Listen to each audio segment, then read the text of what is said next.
Hola amigos, bienvenidos al curso de amparo en línea. Les recuerdo que estamos haciendo un análisis detallado de la ley de amparo. En esta ocasión estamos todavía en el capítulo de capacidad y personería y vamos a abordar como tema en esta ocasión la dimensión colectiva del juicio de amparo. ¿A qué nos referimos? Cuando tenemos múltiples sujetos que van a fungir como quejosos en una acción de amparo o múltiples acciones de amparo, como vamos a ver. Para ordenar toda esta exposición vamos a recurrir a este esquema que ya habíamos utilizado en el módulo de procedencia. Este esquema tiene la virtud de que nos organiza, nos da las cuestiones de todos los elementos, nos ubica también, nos da la topología y nos muestra la dinámica de estos elementos. De un lado vamos a tener a la legitimación activa, es decir, quién puede ser actor en el juicio de amparo. En esta ocasión vemos que son múltiples personas, son múltiples los quejosos. Los objetos de protección, recuerden, ya habíamos visto, el juicio de amparo protege derechos humanos, garantías, soberanías y competencias. Vamos a tener aquí también el nexo causal entre el objeto de impugnación y el objeto de protección. En cuanto a los objetos de impugnación, ya hemos visto con fundamento en el artículo 103, se va a tratar de normas generales, actos y omisiones de la autoridad. Entonces aquí la legitimación pasiva, es decir, la parte que va a fungir como demandada en el juicio de amparo. Entonces, a partir de este esquema es que vamos a ver en qué casos existe multiplicidad de sujetos quejosos. El primer caso se va a dar en función de los objetos de protección. Y aquí vamos a ver, puede haber múltiples afectados, y esto aquí vamos a ver personas afectadas en derechos y garantías imputadas individualmente. Ese es un primer escenario. Recordemos que los objetos de protección son esos derechos, garantías, pero también en su momento vimos que esos derechos se pueden clasificar en función de cómo han sido imputadas por la norma jurídica. Cuando la imputación es individual, pues bueno, tenemos que únicamente es un sujeto el titular de ese derecho. Pero vemos que en otras ocasiones también el derecho imputa a una colectividad un determinado derecho, una determinada facultad. Entonces, ahí también se da una dimensión colectiva. Y ya hemos visto aquí, puede ser una colectividad afectada en derechos y garantías imputadas colectivamente. Pensemos que una comunidad indígena es la afectada y también puede haber múltiples colectividades afectadas en derechos y garantías imputadas colectivamente. Puede ser ese mismo caso, pero vamos a suponer que la construcción de alguna obra pública afecte a varias comunidades indígenas del país. Entonces ahí, si se fijan, son varios entes colectivos los que se van a ver afectados. También la multiplicidad de quejosos se puede dar en función del objeto de impugnación. Y aquí vamos a ver distintas formas. La primera y la más tradicional es por virtud de una norma general. Cuando se expide una norma general, pues prácticamente va a haber más de un afectado. Y también, si bien es cierto, puede ser que muy pocos sujetos actualicen el supuesto normativo. Recordemos que la generalidad tiene precisamente como atributo el estar regulando la conducta de toda una categoría de sujetos y no de individuos. Entonces, por una cuestión natural es que exista en esos casos una cuestión que pueda propiciar que existan varios sujetos quejosos. También puede haber multiplicidad de quejosos si se realizan múltiples actos de autoridad, múltiples actos reclamados con efectos particulares provenientes de la misma autoridad. También otra categoría es que puede haber un acto reclamado pero que tiene efectos generales. y que proviene de la misma autoridad. Pensemos en un caso de deforestación. Ahí va a haber un solo acto, aunque también si se ponen muy exquisitos pueden decir, no, es que cada árbol que tala, pues bueno, ok, pues pueden ser ahí múltiples actos. Pero un acto con efectos generales, pensemos la demolición de un edificio en propiedad de un condominio. Entonces ahí podría ser un caso de un acto que va a tener efectos generales, porque va a afectar a más de una persona.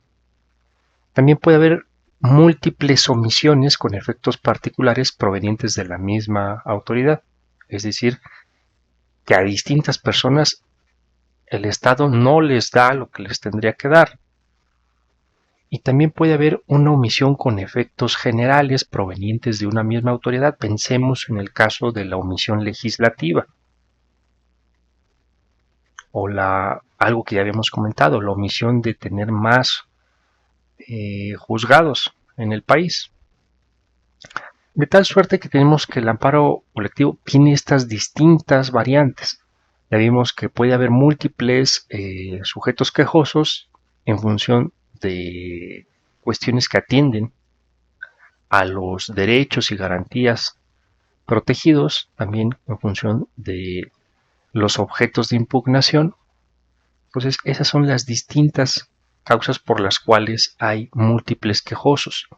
Y todo esto se tiene que ver, se tiene que multiplicar por 2. ¿Y a qué me refiero? Porque podemos tener en ambos casos un nexo causal, más bien no en ambos casos, en toda esta gama de posibilidades existen 2 versiones. Puede haber afectaciones directas a la esfera jurídica o puede haber afectaciones indirectas.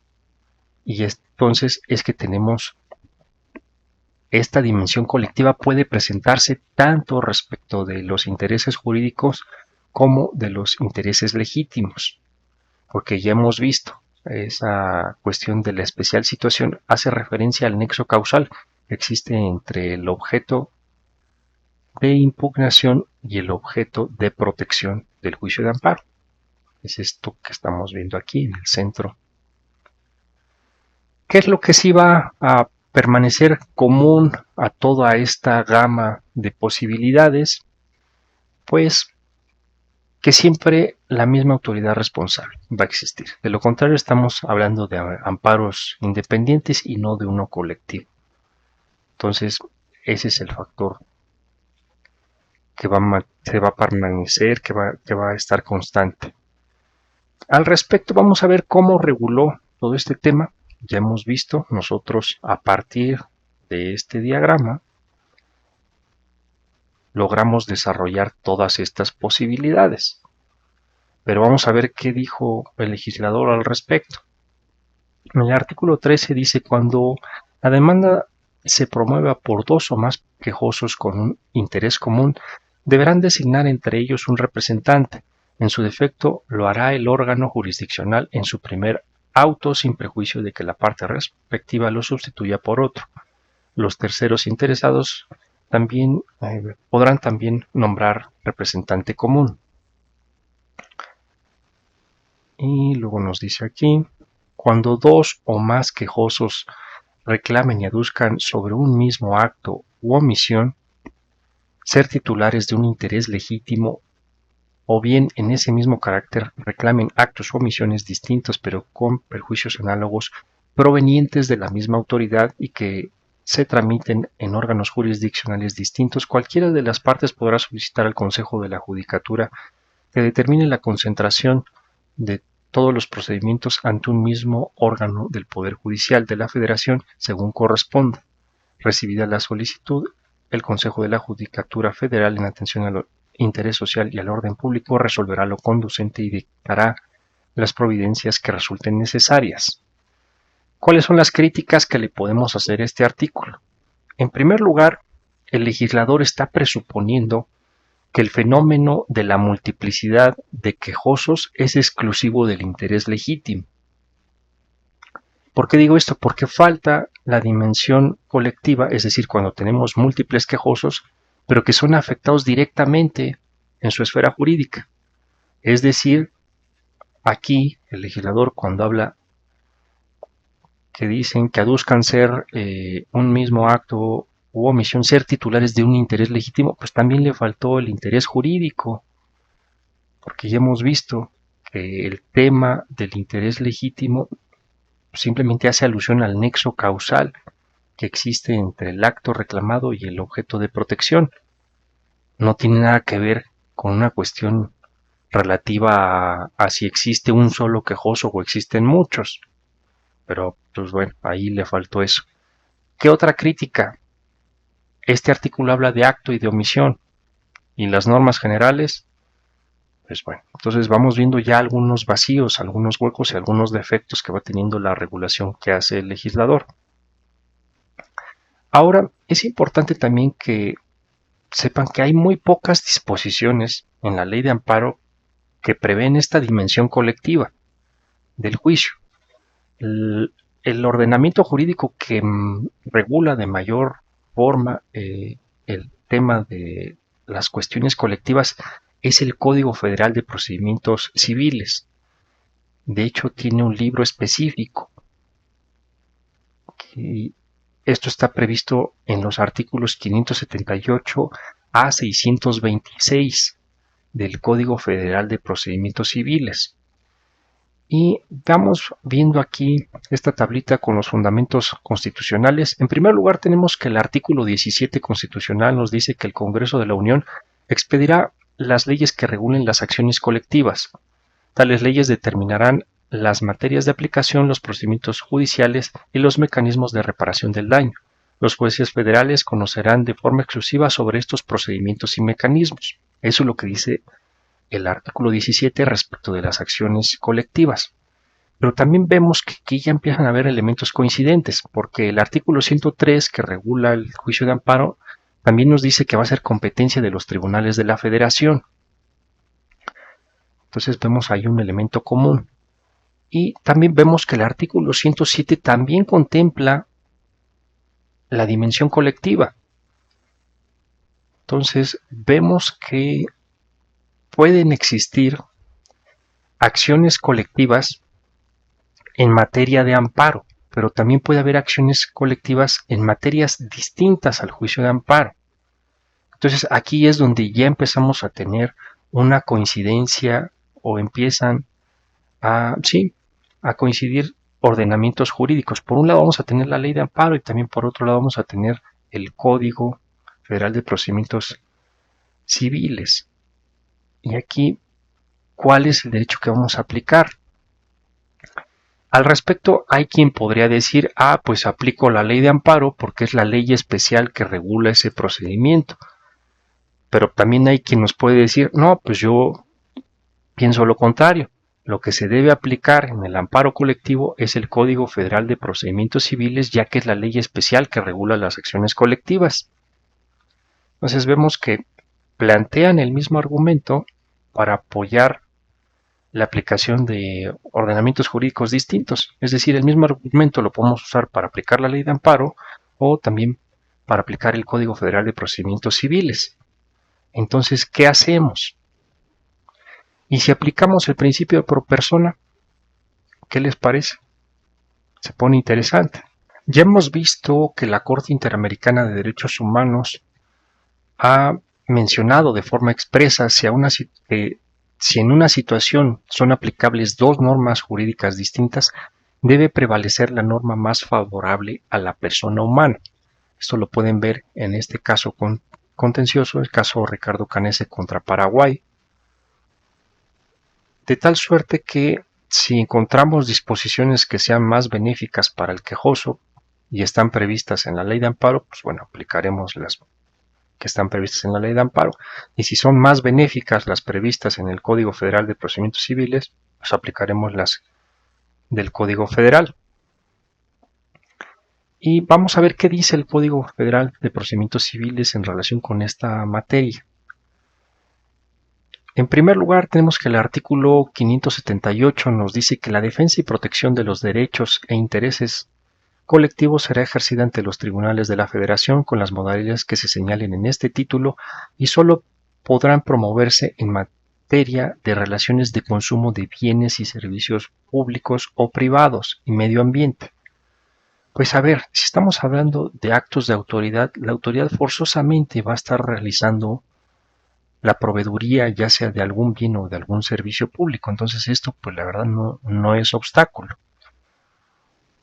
Y vamos a analizar, en primer lugar, esta expresión que habla de derechos e intereses colectivos. ¿Qué podemos hacer aquí? La crítica es que se están excluyendo a las garantías de las que habla el artículo 103 de la fracción 1 de la Constitución. Únicamente se contemplan los derechos, entonces hace falta también que se prevea de forma expresa las cuestiones de las garantías. También recordando y hablando de derechos, vemos que por una parte tenemos derechos humanos que son imputados a una colectividad, como es el caso del artículo 4 de la Constitución, que dice que toda familia tiene derecho a disfrutar de una vivienda digna y decorosa. El centro de imputación es la familia. También pasa lo mismo con el derecho de los pueblos indígenas, de los cuales ya habíamos hablado. Pero también puede haber derechos imputados de forma individual, y esto con propio fundamento en el Código Federal. Entonces, la acción colectiva no es exclusiva para defender derechos imputados de forma colectiva, no.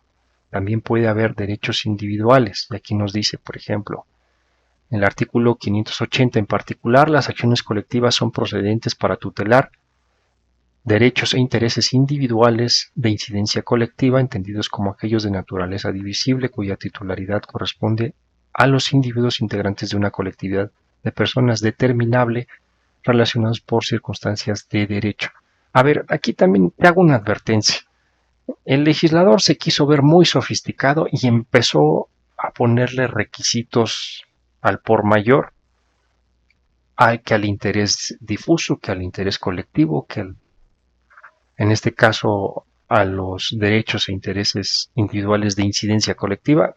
Eso lo vas a ver, y desafortunadamente, por verse tan sofisticado, complicó las cosas demasiado, de tal suerte que seguramente van a quedar afuera supuestos que no fueron previstos de la forma exacta en que se reguló este tema.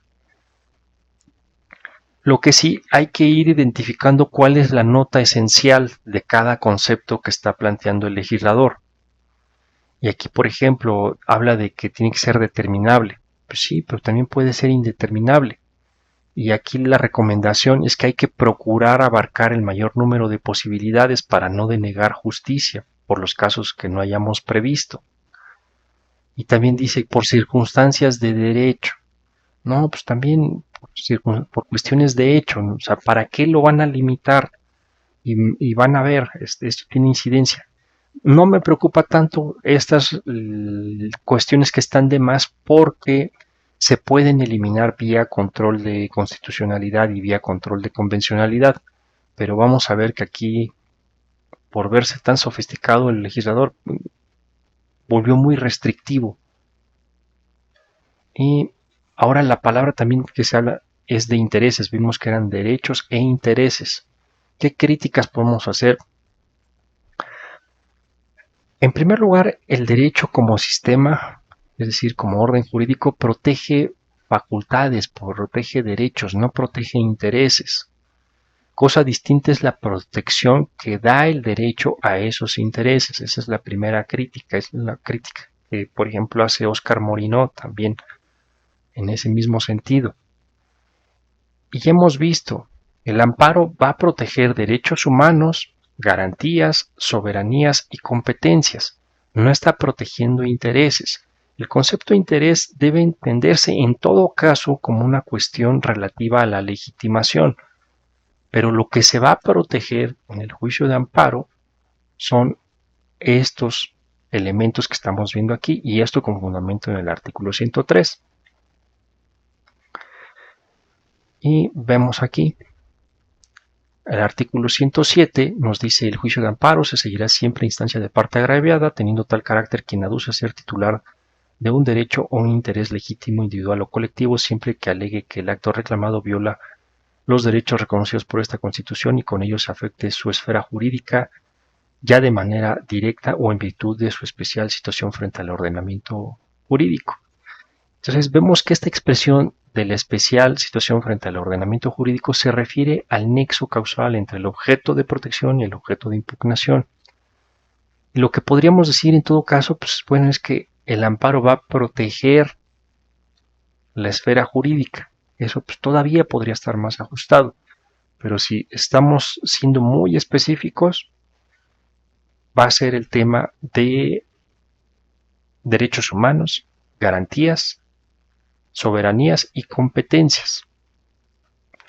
Porque el concepto de esfera jurídica es más amplio. Entonces, no todo lo que está en la esfera jurídica va a entrar en esas categorías que están previstas en el artículo 103 de la Constitución. Y es muy importante que caigamos en cuenta de esto. O sea, el tema del nexo causal no lo entendió bien el legislador, mucho menos aquí en el caso del Código Federal de Procedimientos Civiles. Aquí estamos hablando meramente de nexos causales entre esto de aquí y esto de acá. En la redacción del artículo que estamos analizando también continúa, que habla ante los tribunales de la Federación. Es el artículo 578. Y vemos que esto pues también coincide con la redacción que tenemos en el artículo 103. En cuanto a las materias que ve el Código Federal de Procedimientos Civiles para el tema de las acciones colectivas, vemos que nos habla de que tiene que forzosamente haber una relación de consumo de bienes o servicios. Afortunadamente el concepto es demasiado amplio, entonces también entran el tema de los actos reclamados provenientes de las autoridades. Son entes públicos que proveen ya sea bienes o servicios. Entonces también vemos aquí un tema de medio ambiente, de tal suerte que las materias de las acciones colectivas las podemos clasificar en estos rubros: relaciones de consumo de bienes, relaciones de consumo de servicios, medio ambiente. Y vamos a ver que algunas van a tener incidencia o van a tener punto de contacto con el amparo y otras no.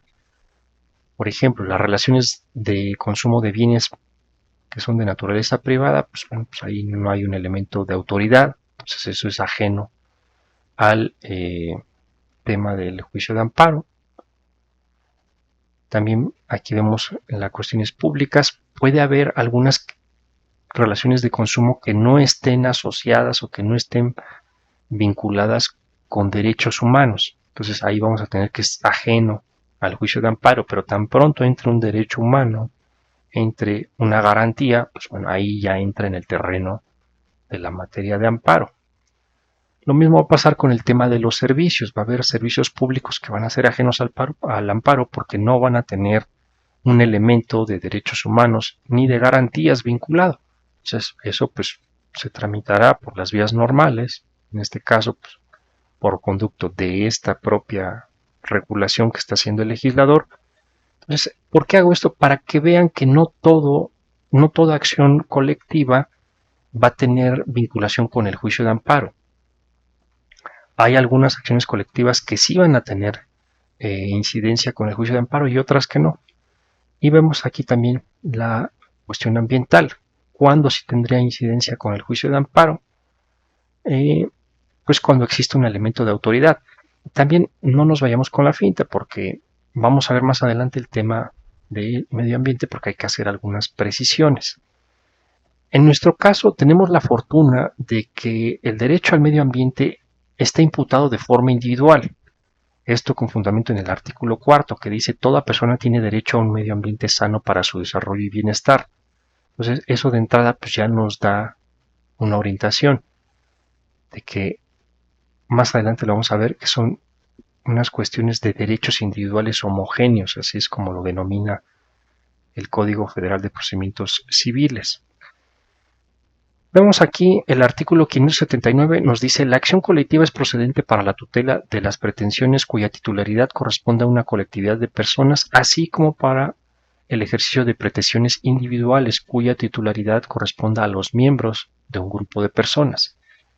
Entonces, aquí vemos que hay dos tipos de imputación. Va a haber una imputación que se hace a una colectividad, como ya lo hemos visto en el caso de la familia, el de los pueblos indígenas, pero también existe una imputación individual, y este afortunadamente es el caso del derecho al medio ambiente.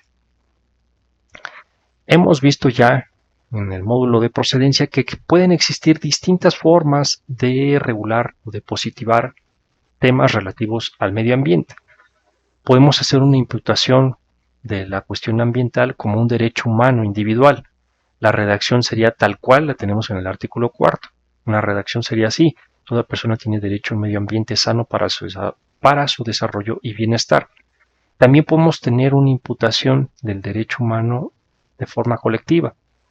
¿Cuál sería un ejemplo de una cuestión hipotética? Digo hipotética porque en el caso de México tenemos la fortuna de que está imputado individualmente, pero eso no implica que en otros países las constituciones o los instrumentos internacionales que establezcan derechos medioambientales impongan como centro de imputación jurídica a la sociedad. En ese caso, la redacción sería así: la sociedad tiene derecho a un medio ambiente sano para su desarrollo y bienestar. Pero también puede ser regulado el tema del medio ambiente como un deber de ejercicio obligatorio. Un derecho, perdón, ahí está mal redactada esta lámina.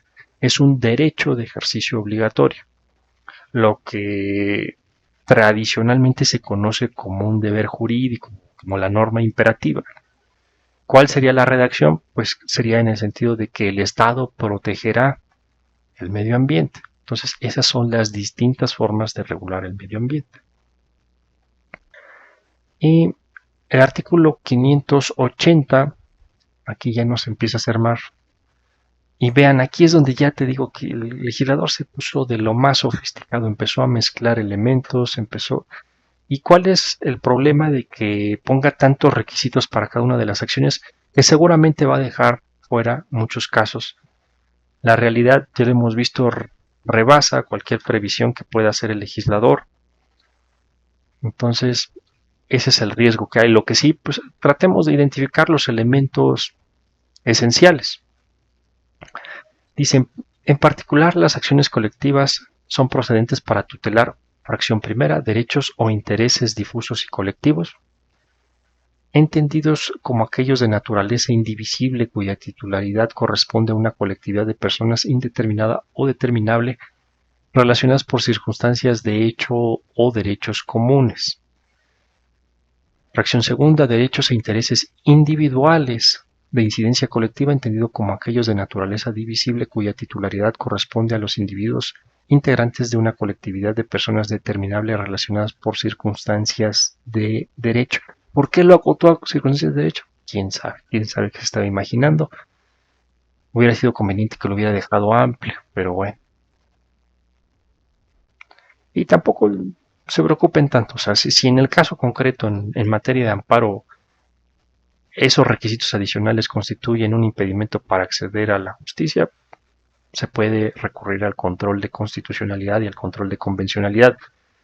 ¿Cuál hubiera sido el problema? Que esto hubiera estado regulado a nivel constitucional. Ahí sí hubiera sido un problema, porque ya la restricción es muchísimo más difícil de quitar, porque el Poder Judicial es muy renuente a quitar o hacer el control de convencionalidad respecto de la Constitución. Y aquí también nos dice el artículo 581: para efectos de este código, los derechos citados en el artículo anterior se ejercerán a través de las siguientes acciones colectivas, que se clasifican en acción difusa, acción colectiva en sentido estricto y acción individual homogénea, que este sería de entrada el caso, o bueno, puede ser uno de los casos, no estoy diciendo que siempre sea así, del medio ambiente. ¿Y por qué digo eso? Porque la imputación es individual, ¿sí? Vamos a ver qué dice respecto de la acción difusa el Código Federal de Procedimientos Civiles. Nos dice que la acción difusa es aquella de naturaleza indivisible que se ejerce para tutelar los derechos e intereses difusos. Y ven aquí ya se hace mención del tema de interés difuso. En ocasiones he visto que traen esas denominaciones al juicio de amparo y lo hacen supuestamente con fundamento en la ley de amparo y el artículo 107 constitucional. Pero el artículo 107 no habla de interés difuso. ¿Qué es lo que está tratando de darnos a entender aquí la denominación de interés difuso? Que la titularidad es una colectividad indeterminada. Los límites están difusos de esa colectividad. Pero, pues bueno, aquí esa podría ser la nota esencial, la indeterminación de los sujetos, pero vean qué otras tantas cosas más agregó el legislador por verse tan complejo y tan técnico, y pues la verdad es que muy probablemente dejó fuera muchos supuestos, que tiene por objeto reclamar judicialmente del demandado la reparación del daño causado a la colectividad consistente en la restitución de las cosas al estado que guarden antes de la afectación o en su caso al cumplimiento sustituto de acuerdo con la afectación de los derechos o intereses de la colectividad sin que necesariamente exista vínculo jurídico entre dicha colectividad y el demandado. Y vean, esta redacción simplemente lo vamos a ver si el legislador hubiera tenido una mejor técnica legislativa, hubiera únicamente incluido las notas esenciales. Por ejemplo, aquí en la acción difusa es aquella que se ejerce para tutelar el interés de una colectividad indeterminada, y lo hubiera dejado ahí. Esa misma definición así tal cual nos hubiera servido tanto para el juicio de amparo como para los casos que tuvo en mente, que tuvo en consideración de forma consciente el legislador cuando reguló este título del Código Federal de Procedimientos Civiles. Pero pues solito lo complica. Luego, las acciones colectivas, nos dice el propio artículo, que acción colectiva en sentido estricto es aquella de naturaleza indivisible. Eso de que si es naturaleza divisible, indivisible, la verdad es que es un elemento accesorio. El elemento fundamental es si existe posibilidad de determinar a los integrantes de esa colectividad. Dice, con base en circunstancias comunes, cuyo objeto es reclamar judicialmente del demandado la reparación del daño causado consistente en la realización de una o más acciones o de abstenerse de realizarlas, así como cubrir los daños en forma individual a los miembros del grupo y que derivan de un vínculo jurídico común existente por mandato de ley entre la colectividad y el demandado. Y vean aquí, el vínculo jurídico previo hace que para quienes creen en el paradigma de las garantías individuales sea imposible considerar esto en el amparo, porque está suponiendo que va a haber una relación de coordinación. Entonces, vean, si el legislador se hubiera únicamente limitado a ver esa acción colectiva cuando exista un titular colectivo que es determinado o determinable, ya con eso hubiera captado la esencia de a qué se está refiriendo y nos hubiera podido servir sin necesidad de ejercer el control de constitucionalidad respecto de esta parte. Además, recordemos, ya hemos visto en otros videos que ese tema de la relación de suprasubordinación o lo que hemos denominado el paradigma de las garantías individuales tiene defectos. Los derechos humanos son más que meras restricciones al poder estatal. Entonces, los derechos, en otras palabras, los derechos humanos están presentes tanto en las relaciones de suprasubordinación como en las relaciones de coordinación. Eso ya lo hemos visto. Y por último, la acción individual homogénea. Aquí dice es aquella de naturaleza divisible que se ejerce para tutelar derechos e intereses individuales. Esto lo hubiera dejado así, para tutelar derechos individuales de incidencia colectiva, cuyos titulares son individuos agrupados con base en circunstancias comunes, cuyo objeto es reclamar judicialmente a un tercero el cumplimiento forzoso de un contrato o rescisión. ¿Por qué le agregó esto? O sea, pero bueno, con sus consecuencias y efectos según la legislación aplica. Entonces, pues ya hemos visto a grandes rasgos este tema de la dimensión colectiva del juicio de amparo. Vimos que a partir de este esquema nosotros detectamos cuáles son las distintas posibilidades de que existan múltiples o que existan varios sujetos quejosos, y después fuimos viendo cómo ha regulado el legislador eso en el Código Federal de Procedimientos Civiles, y ya hemos visto algunos defectos. Vamos a continuar haciendo este análisis en el próximo video. Vamos a ver algunas implicaciones que ya están más acotadas al tema del juicio de amparo. En otras palabras, vamos a ver qué repercusiones tiene la legislación que se estableció en el Código Federal de Procedimientos Civiles para el juicio de amparo. Entonces, eso va a estar interesante. Muchísimas gracias y nos vemos en el próximo video.